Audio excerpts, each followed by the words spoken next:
Hey there guys! Today's video is all about creativity. Being a creative person and working in a creative field. I have been a creative person my entire life, and because of that I have run into many creative roadblocks.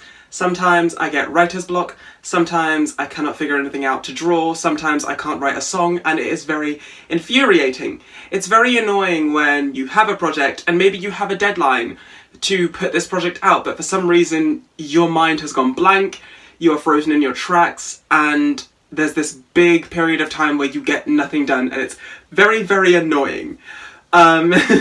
So I have kind of put together a few little tips that have helped me get past the roadblocks of creativity, and I'm going to share them with you guys. The first tip is probably the most simple and I think the most effective. It's to take a step back from what you're doing. At the moment I am working on writing 3 books. I don't know why I decided to write 3 at the same time, because it is crazy making. And because of that, sometimes the stress of having to put out so much stuff causes me to go blank.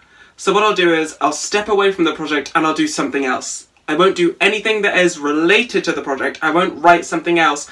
I will do literally anything else. I'll go for a walk, I'll read a book, I'll watch TV, I'll play video games, because when you're doing these unrelated things, the creative centers of your mind are freed up and they're able to tick over the problem that you're having and work and work and work in it, and then you'll have that boom light bulb moment and you'll suddenly understand, oh, this is what I should write.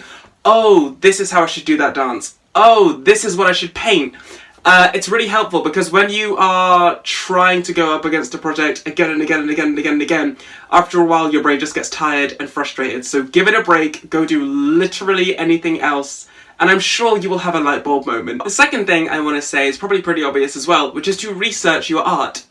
I'm writing a story that is set in 14th century Spain, because I love the 14th century and I love Spain, and I quickly realised I don't actually know anything about the 14th century beyond movies, and I know nothing about Spain beyond the 2 trips I took there.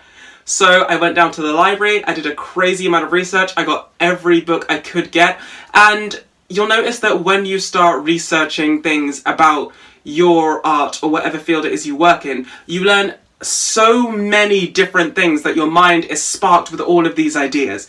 You learn things that you never even knew about, you'll think of things that you never thought about before, and your mind comes alive with ideas. The third thing I want to say is to read about other things. So to stay within your field, yes, but say if you are a painter and you work in, say, realism, start reading about other types of painting styles, because they will have an influence on what you are doing. It could be that this thing here is the basis of this thing you're doing here, and if you learn the foundation you'll be able to do this better. I am mainly a fantasy writer, but sometimes I will read crime novels, I'll read sci-fi, because all these other tropes and techniques that are in these other books could maybe be transplanted into my book, or they'll spark an idea of something I can use in my book. The fourth thing I want to say is use technology.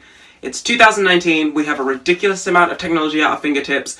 There are so many videos on YouTube from so many different creative people talking all about the things that we're trying to do. There are online blogs. There's so much information out there. If you have a smartphone, or even if you don't have a smartphone and you can just go down to the free library, you can get online and find out so many different things from so many different sources. There's just a wealth of information out there. Use it. The fifth thing I want to say is to talk to other people in your industry. I was really scared about talking to other writers because I am a newbie writer. I've been writing my whole life, but now that I'm in my 20s, my writing style is a little bit more grown up, but I still feel like it's not as good as other writers, so I was really scared to talk to them. And then one day I kind of bit the bullet. I started talking to people on forums, asking them for help, and creative people understand the struggle of being a creative, and they want to share their wealth of knowledge with us. So reach out, talk to people. All they want to do is help you and see you get to an awesomely creative place. So guys, that's my video on my 5 little tips and tricks to help with the issues of being a creative person. I really hope this video helped. If it did help, give the video a like and subscribe to my channel for more stuff about mental health and queer stuff and art and all that jazz. And as always, thank you for watching. Bye!